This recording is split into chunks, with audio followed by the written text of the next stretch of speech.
Bonjour à tous et à toutes les athlètes et bienvenue sur Next Physique. Next Physique, c'est l'émission, le podcast où on discute de sport de force, de santé, de bien-être et tout ce qui tourne autour de ces thématiques. C'est Julien, votre hôte. Aujourd'hui, je vous accueille pour un nouvel épisode d'Expérience. Aujourd'hui, je vous invite à découvrir cet épisode avec un invité.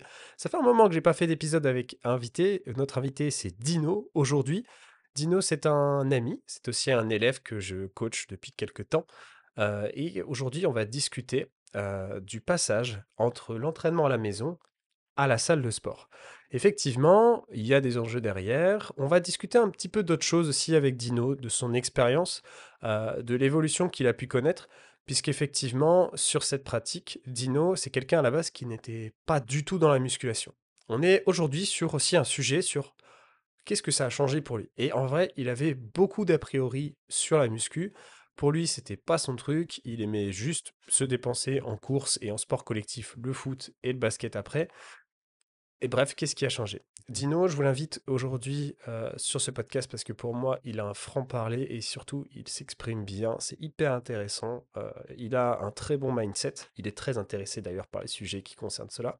C'est parti pour l'épisode du jour. Bien les athlètes, je suis de retour avec Dino sur cet épisode du jour qui est présent actuellement dans son siège de bureau, tranquille, au travail. Chef d'entreprise aussi, si je me trompe pas. Donc je vous présente Dino que je connais depuis bien longtemps, parce que c'est un pote de fac à la base. C'est un pote de pote à la fac en réalité. On s'est connus au début des études supérieures, on est un peu plus vieux maintenant, on a nos emplois respectifs. Et Dino en fait, il a sa petite expérience perso que j'aimerais qu'il vous partage aujourd'hui, qui est hyper enrichissante je trouve. Alors le sujet du jour, vous le connaissez déjà, hein, c'est de comment ça se passe quand on passe de l'entraînement de maison à la salle de sport. Il y a un peu plus que ça, j'aimerais bien discuter un peu du parcours de Dino aussi à côté. Parce que Dino, à la base, c'est un mec qui fait du basket, un mec qui court aussi un peu à côté. Et t'as connu un peu des hauts et des bas au niveau sportif après ta majorité. Vous avez la même majorité à Madagascar, c'est pareil, c'est 18 ans. Oui, c'est ça, c'est 18 ans, ouais. Parce que Dino est malgache, du coup, pour préciser. Et du coup, toi, tu es venu en France à ce moment-là. Euh, et après, bah là, tu t'es reparti, tu vis à Mada. C'est ça. En fait, mon père, il est français, ma mère est malgache et j'étais dans un lycée français. Et en fait, quand on finit les études, on part en France. Quand on a le bac, en général, on part en France. Et mon père, il est de Grenoble, c'est pour ça que je suis allé à Grenoble et c'est là où je t'ai rencontré, en fait. C'est pour ça. Ouais, d'accord, ok, ça marche. Et en fait, ouais, du coup, t'as de la famille là-bas, quoi. Oui, c'est ça. Du côté de mon père, ils sont tous à Grenoble. Ah ouais, d'accord. À ce moment-là, quand tu démarres cette petite aventure, nous on se connaît juste de fac, mais je suis pas encore coach, etc. À ce moment-là, pour vous préciser le cadre. Toi, tu fais juste un peu de basket, c'est quoi ta pratique sportive? Je faisais que du basket à ce moment-là. Ouais, Un peu de foot aussi. Je faisais ouais. beaucoup de foot, j'avais commencé par le foot et je faisais un peu de basket, mais j'ai toujours adoré me dépenser physiquement et il y a toujours eu un plaisir à me dépenser physiquement. J'ai toujours apprécié ça et même dans mes photos, depuis que je suis petit, quoi, Hmm. depuis que j'ai 3 4 ans, je suis toujours avec une balle à la main.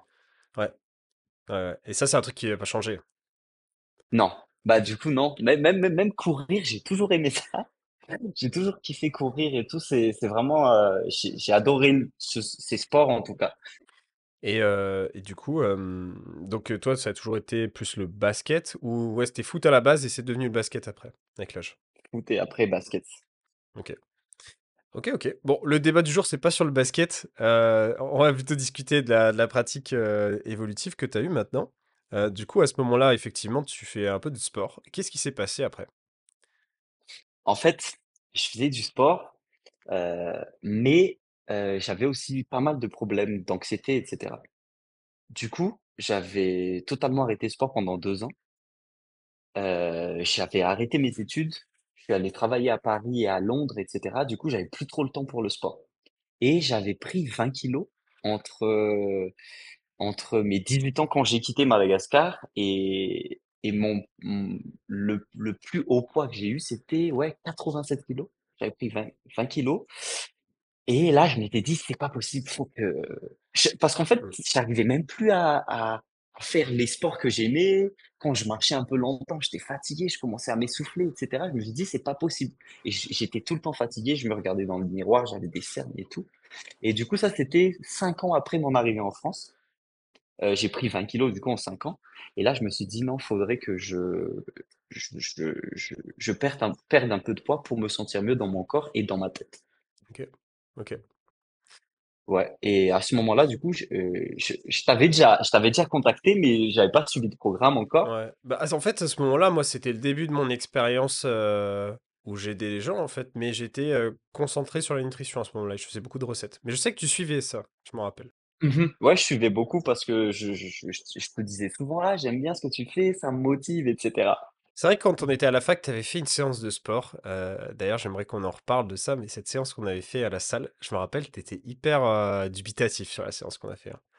T'avais des a priori?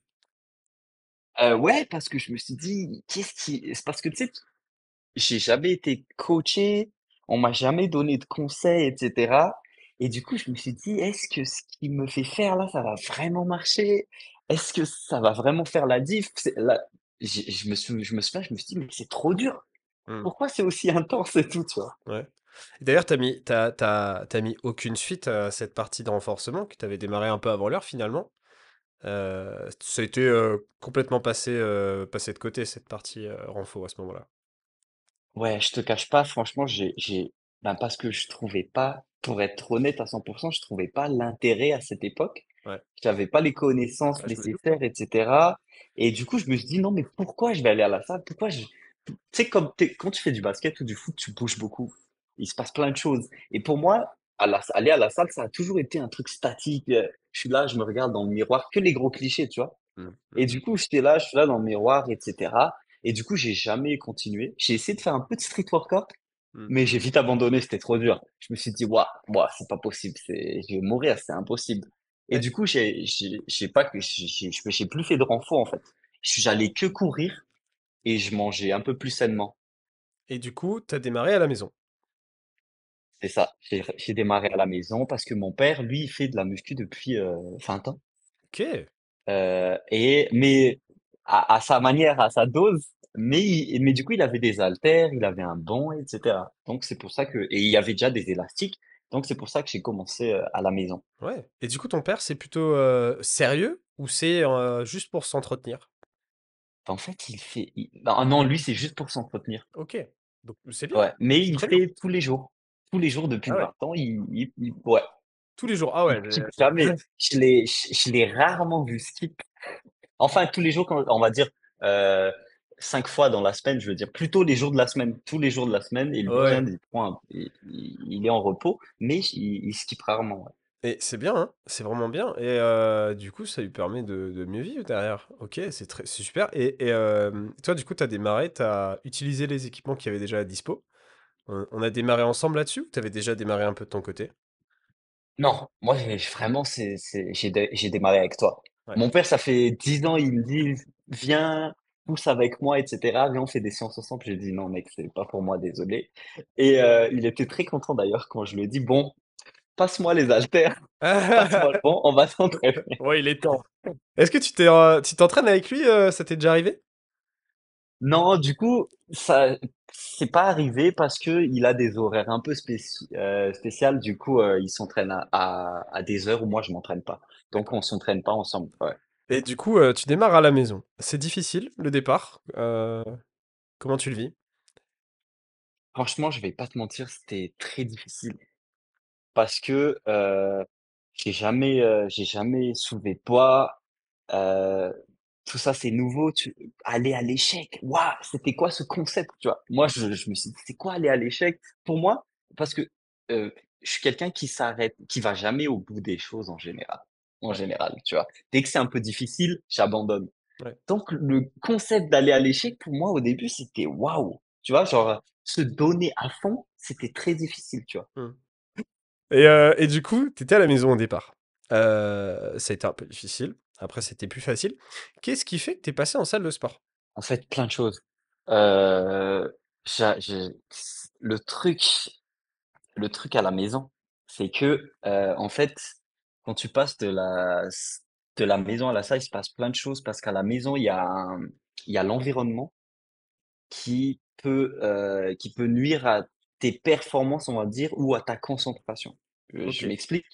Quand je suis à la maison, il y a le Oui, canapé bah, pas loin. Il y a le canapé pas loin, il y a le lit pas loin, il y a la console pas loin, il y a l'ordi pas loin. OK? Donc il y a plein de choses qui sont susceptibles en fait de t'empêcher d'aller au bout de ton entraînement. Surtout quand tu commences la salle, c'est difficile, tu vois? Donc tu es plus sujet à abandonner vite. Et le problème, c'est que quand il y a plein de choses autour qui attirent ton attention, et cetera, surtout dans les jours où tu pas assez motivé, par exemple, ouah, c'est chaud. Tu vois, par exemple, je suis en milieu de séance, j'en peux plus, je me dis: «Bon, ça y est, c'est pas grave, je ferai l'exercice demain, et cetera. Je vais aller me poser ouais, vite fait sur le d'accord. canapé, et cetera». Ouais, d'accord. Donc au niveau de l'environnement, Ouais, déjà, moi, je suis quelqu'un qui est distrait très facilement, tu vois? ouais. Des fois, j'en pouvais plus, je voyais, ma mère, posée dans le jardin en train de manger sa glace et tout, pendant que moi, je faisais des curls où j'en pouvais plus, tu vois? Donc c'était compliqué, c'était compliqué. Ah, moi, j'ai connu un peu ça aussi pendant l'époque du coup du confinement à la maison.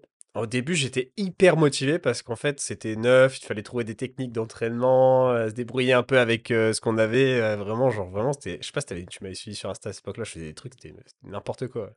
Je faisais des fentes avec mon père dans le jardin, sur mon dos. Je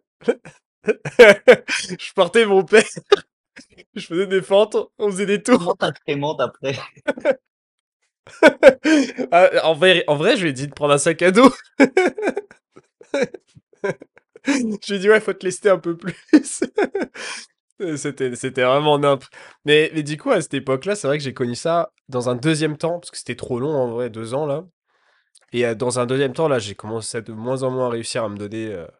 En fait, c'est surtout, je pense, ouais, une question d'environnement, parce que chez mes parents, tu vois, c'est un beau jardin en extérieur, tout ça. Et après, j'étais en ville, et à chaque fois, aller dans un garage où il pleut tout le temps. J'étais en Normandie, j'étais à la ville d'Orelsan, tu vois. Il pleut, quoi. Euh, Franchement, c'était démotivant. Mais du coup, tu avais cet environnement-là qui fait que ça t'a poussé à aller en salle de sport. Toi, c'est le plus gros changement, c'est de changer d'environnement.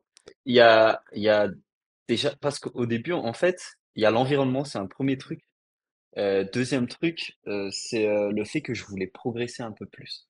Ouais, Ok, ok, je voulais ok. progresser. En fait, au début, les premiers mois, parce que je crois que j'ai fait 6 mois à la maison, c'était vraiment pour apprendre à pousser, apprendre à comprendre comment ça marche, tu vois. Combien de grammes de prot, quel mouvement, comment bien faire les mouvements, combien de grammes de prot manger, euh, les pauses entre les reps, etc., entre les séries, etc. Tu vois, en fait, c'était un apprentissage. Il fallait que j'assimile toutes les informations. Mhm, mhm. Et quand j'ai synthétisé un peu tout, quand j'ai tout synthétisé et que j'ai compris comment ça fonctionnait pour progresser, parce que moi, mon but, clairement, c'était de progresser, de prendre de la masse musculaire. Là, c'était pas juste pour entretenir, faire du sport, etc. Euh, Moi, je voulais vraiment prendre de la masse musculaire parce que j'en avais besoin. J'en ressentais le besoin. Donc, je me suis dit, OK, si je fais un home gym, ça va me coûter un peu cher. Déjà, l'environnement, il est compliqué. Il y a plein de choses qui attirent mon attention, donc je peux pas être focus. Plus, si je fais un home gym, euh, pour moi, un bon home gym, c'est aller une cage à squat, un bon Mhm. banc, des haltères, poulie vis-à-vis. Ça, c'est le minimum. Pour moi, en tout cas, tu vois. Et du coup, j'ai fait les calculs et tout. Je me suis dit, ouais, quand même, c'est cher. Et en plus, ça va me revenir un peu cher. Et il y a tellement d'autres, il y a plus de machines à la salle, tu vois. Oui. Donc, je me suis dit, bon, c'est vite fait, je vais payer cher. En plus, cette salle, je peux pas la transporter alors qu'il y a tellement de salles dans ma ville. Si l'autre est fermée, je peux aller à l'autre, etc., etc. Euh, et il y a plus de variantes de machines, etc. Comment ça se passe à Madagascar? Vous avez des chaînes ou c'est que des salles indépendantes? Que des salles indépendantes. Ah, ça, c'est encore l'ancien temps, ça. C'est ça, vraiment que des salles indépendantes. C'est- et encore, ils sont pas complets, tu vois. Il y a pas de machine de ouf. Il y a les bases, mais c'est pas comme en France, tu vois? C'est clairement pas comme en France. Mais ça suffit pour progresser en tout cas. Ouais, bon, bah, ça c'est sûr, Et on l'a du vu. coup, voilà. Ouais, ouais. Et du coup, Mais voilà, c'est là où je me suis dit: «Bon, ben, j'ai besoin d'aller en salle, en fait, parce que, i financièrement, c'est pas intéressant, niveau environnement, je peux pas focus». Et du coup, je me dis: «Bon, allez, go tester la salle». mmh, mmh. OK, Et OK. quand je suis allé à la salle, ben là, waouh! J'avais peur au début, j'avais vraiment peur. Tu regardes des autres surtout. Mmh, mmh. Mais quand je suis arrivé à la salle, je me suis dit: «C'est quoi ce truc de ouf?» J'avais l'impression que je poussais plus, j'avais l'impression d'avoir plus d'énergie parce que, encore une fois, il y avait ce délire d'environnement et de conditionnement. Je Tu vois? comprends. C'est-à-dire que quand je suis à la salle, je vois des poids partout, je vois des machines partout, je vois des gens déter et cetera. Je suis dans ma bulle, tu vois? Je Mmh. suis là pou je sais pourquoi je suis là et En ça vrai, ça joue beaucoup. ça joue énormément. Je m'en suis rendu compte aussi, après le confinement. Je suis parti, à Strasbourg ici, j'ai une belle salle, une des meilleures pour moi d'Europe et en vrai, quand je suis arrivé là, ça m'a déter. Franchement, ça m'aide de fou parce que même des fois, j'ai des downs, moi aussi, et en fait, quand tu arrives sur place et tu es dans un environnement où c'est la guerre, putain, ça fait une diff, quoi. Parce que, tu te dis: «OK, c'est parti, je suis venu, j'ai pas fait, mes pas pour aller à la salle de sport pour rien, je suis venu, c'est pour travailler». Et j'ai pris du temps, j'ai casé mon emploi du temps en fonction de ça. Maintenant, je suis là, quoi, je fais le taf. Et je vais pas perdre mon temps de vie, quoi.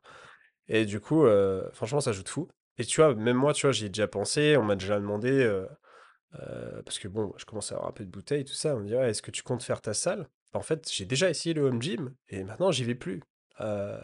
Pourtant, j'ai quand même acheté, tu vois, j'ai acheté un rack, j'ai de quoi faire la barre. Alors, j'y vais quand même des fois dans mon garage, tout ça, soulever un peu, mais c'est genre pour du dépannage. C'est genre, ok, j'ai vraiment pas le temps, j'ai trop de travail, il faut absolument que je sois sur l'ordinateur aujourd'hui. Bon, bah, je vais aller faire quelques séries au garage, mais si j'ai le choix, je vais jamais au garage en fait. J'y vais pas. Et est-ce que, parce que honnêtement, ça serait génial si je pouvais faire ma petite salle de sport, tout ça. Il y en a qui ont tenté l'expérience, et de tous les retours que j'ai, je pense que j'aurais le même retour. C'est que, en fait, déjà, c'est hyper coûteux, comme tu le disais. Ça coûte super cher de faire sa petite salle. Et en fait, je pense d'être tout seul, j'aurais pas la motivation. Ouvrir une vraie salle au public, je pense que j'aurais le problème qu'on rencontre beaucoup de personnes qui ouvrent une salle, c'est qu'elles sont plus motivées de s'entraîner dans leur propre salle au final. Et surtout, elles sont dérangées par les adhérents qui connaissent. Et ça, c'est l'avantage. Je sais pas pour toi, mais je suis pas le mec qui parle beaucoup à la salle de sport à beaucoup de gens, parce que sinon, en fait, je suis plus concentré. Donc j'essaie d'avoir le moins de relations sociales possible, le pire mec, tu vois, genre l'ermite total. Et en fait, sinon c'est compliqué, quoi. Mais ouais, d'accord, ok. Et encore une fois, parce que pour moi, c'est vraiment important, tu vois, l'environnement pour rester focus. Et Mm, moi, ça me fait grave plaisir aussi d'aller à la salle et voir les gens qui se donnent. Par exemple, quand je vois un mec qui fait très bien ses mouvements, tu sais, je suis en mode: «Ah ouais, il est chaud lui. ouais. Attends» et je me refocus et je me dis: «Bon, Moi faut que aussi! aussi que tu fasses très bien tes mouvements». Voilà, tu vois? Quand je vois un gars qui se donne vraiment, je me dis: «Ah ouais», tu sais, c'est I des petits see you! rappels. C'est ça, c'est des Ok. petits rappels et je trouve que c'est important d'être dans un environnement où après bien sûr, faut pas attendre que les gens fassent bien pour que toi tu fasses bien les choses, Ouais, mais je veux ouais, dire ça peut aider parfois. ouais. Moi, ce que je vois, c'est l'environnement. À l'époque, je réfléchissais pas à ça parce que tu sais, j'ai commencé pareil dehors. Je commençais en street, moi. En street et un peu chez mes parents aussi, j'avais des petites haltères. Et après, quand je suis arrivé en salle à Grenoble, première année d'études, en fait, ce qui a fait la diff, c'est les équipements, ouais. Parce qu'en fait, en fait, on s'en rend pas compte jusqu'à ce qu'on les ait utilisés et qu'on se rende compte de putain, waouh, c'est incroyable ce que je peux faire avec ces machines-là et tout ce que ça développe. En fait, quand t'as pas trop de muscles, tu commences à travailler sur des machines qui sont complètes. Tu sens que ça bosse quoi. Et tu te dis ah ouais, à la maison, je peux pas faire ça en fait. Quand t'as pas d'équipement, en tout cas. Quand t'as pas d'équipement, tu vois. Parce que ce que je veux dire, c'est qu'à cette époque-là, j'avais pas genre une barre à squat, tout ça. Donc déjà, je pouvais pas faire les jambes genre avec de la puissance. Et j'avais des mini haltères, tu vois. Donc quand je suis arrivé, je suis tombé genre de rien, entre guillemets, des mini haltères à genre un leg extension. J'ai fait, ah putain. Incroyable.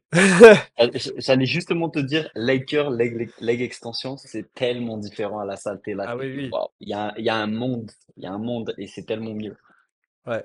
Ah, et encore, toi, t'avais des haltères, tu pouvais déjà. T'avais une bonne charge à la maison quand même, c'était déjà sympa. Ouais, c'était sympa, mais je sentais que ouais, je sais pas. Et puis je suis quelqu'un, tu sais, j'aime bien les choses bien. Mm. Du coup, j'aime bien quand il y a un bon setup, quand il y a les machines, elles marchent bien et tout. Donc, parce que l'objectif, le mot d'ordre, c'est optimisation, euh, bien faire les choses, progresser, tu vois. Ok, ça marche. Merci beaucoup, Dino, pour ton témoignage. Alors, je veux bien préciser, mais on n'a rien contre les gens qui s'entraînent chez eux, hein. J'ai plein de gens que je coach qui s'entraînent toujours chez eux. Je trouve que c'est un bon moyen de démarrer et c'est un bon moyen de continuer si vous vous sentez bien chez vous. Dans le sens où, voilà, si c'est un environnement vous arrivez à vous donner, vous êtes bien chez vous, bah tant mieux. Je sais que par exemple, j'ai plein de coachés qui sont dans la région parisienne qui préfèrent s'entraîner chez eux qu'en salle de sport. Parce qu'en salle de sport, c'est trop blindé, il y a trop de monde. Ils aiment bien un peu être chez eux, alors qu'ils passent leur journée dans les transports, tout ça, à voir d'autres gens. Ça peut se comprendre. Je pense qu'il y a des contextes en fait qui font que bah voilà, ça peut être mieux chez vous. C'est à vous de voir. Du moment que vous êtes heureux, c'est le plus important, comme on était en train de le dire. Et t'as un dernier truc à rajouter?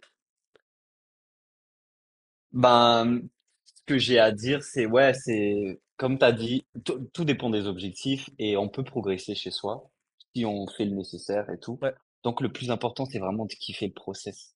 C'est vraiment d'apprécier, de kiffer et pour moi, tu progresseras toujours plus si t'apprends, si t'es dans des conditions dans lesquelles t'aimes bien évoluer, tu progresseras plus parce que forcément, j'ai l'impression que ton cerveau, il va plus kiffer, il va faire plus d'efforts, etc. Donc, très important, que ça soit salle ou à la maison, le plus important, c'est de kiffer Ouais. et de stoner. Voilà. Je mets l'évolution de Dino à l'écran en même temps de ses paroles, si jamais, pour afficher un petit peu, parce que bon, je trouve qu'elle est quand même très sympathique. On n'en a pas parlé, franchement, il y a trop de sujets, mais tu as démarré quand même avec un physique particulier, ce qu'on appelle skinny fat. C'est pas le truc que tout le monde connaît forcément, mais c'est ce que Dino a expliqué tout à l'heure dans l'épisode, c'est qu'il était maigre, mais pas trop non plus. C'est-à-dire qu'il avait du gras, mais il était maigre.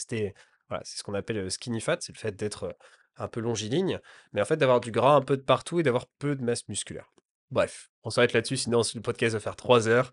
Ça pourra faire le sujet d'un autre épisode si ça vous intéresse. Dites-le en commentaire. Et merci beaucoup pour ta participation, Dino. C'était très sympa. En fait, il y a plein de sujets qui pop quand on discute. Je trouve ça fou, quoi. Ouais, mais merci à toi parce que ouais, ça fait plaisir de partager justement parce que c'est aussi des témoignages, des partages qui m'ont qui m'ont motivé. En Ok. fait, je me suis nourri de plein de choses en fait. Et les podcasts, les témoignages des gens ont fait partie des choses qui ont fait que j'en suis là aujourd'hui. Donc ça fait plaisir pour moi de partager, de rendre à l'appareil, on va dire. Félicitations. Très heureux pour toi. Et je te souhaite bien sûr le meilleur pour le restant de tes jours jusqu'au bout et entraînement avec ton papa jusqu'à je ne, je ne sais C'est quelle heure. ça, jusqu'au max. Génial. Trop bien. Merci, Dino. Parfait. Merci à toi. Allez, au revoir. Bien les athlètes, j'espère que cet épisode vous aura plu.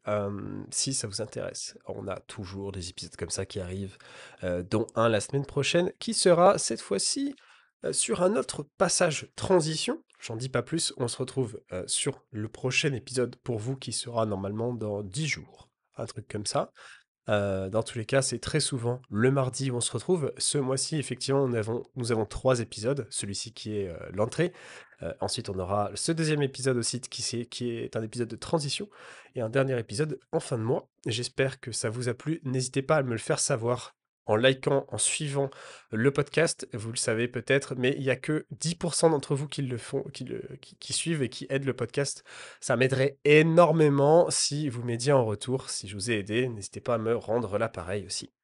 Je vous souhaite en tout cas une très bonne journée, une très bonne semaine. À plus, c'était Julien. Hey, tu as bien écouté ce podcast? J'espère qu'il t'a plu. C'est Julien, je suis créateur du podcast Next Physique, mais aussi coach depuis de nombreuses années. Avec un bon développement depuis 5 ans maintenant, j'ai pu aider des centaines de personnes à se transformer physiquement, mentalement et devenir la meilleure version d'eux-mêmes. À l'origine, je dirigeais une équipe qui s'appelle MFT, Mystic Tidings. On souhaitait réunir les meilleurs conseils et spécialistes afin d'obtenir un quotidien optimisé et devenir un vrai athlète, à sa façon. Et c'est pour ça que je vous appelle les athlètes en fait. Mais tout ça, sans être frustré avec son sport. C'est vraiment quelque chose d'important pour moi et j'imagine pour vous aussi. Avec un quotidien optimisé, vous pouvez faire votre vie, tout simplement, gérer votre diète avec plaisir et désormais, je suis devenu un peu un expert en la matière. Next Physique s'inscrit dans la lignée de l'esprit de ce coaching. Je souhaite le meilleur pour chacun de mes élèves afin que vous puissiez gérer vos PR, votre vraie surcharge progressive et ainsi atteindre votre Next Physique. Car c'est un suivi, donc je suis présent tous les jours pour assurer la meilleure évolution possible de la personne et c'est pour ça que j'ai décidé à l'initial de faire du coaching en ligne et pas en salle. Oubliez les diètes sans cookies, oubliez les exos qui changent à gogo chaque semaine parce que c'est du marketing. Ici, on va progresser sur les exercices et bien sûr des exos qui vous plaisent et qui rentrent dans votre emploi du temps, votre salle de sport et son agencement. C'est un tandem, ça se passe entre vous et moi pour construire une équipe qui avance ensemble. Je vous prépare le terrain, j'assure vos arrières et vous faites le job à l'intérieur du terrain.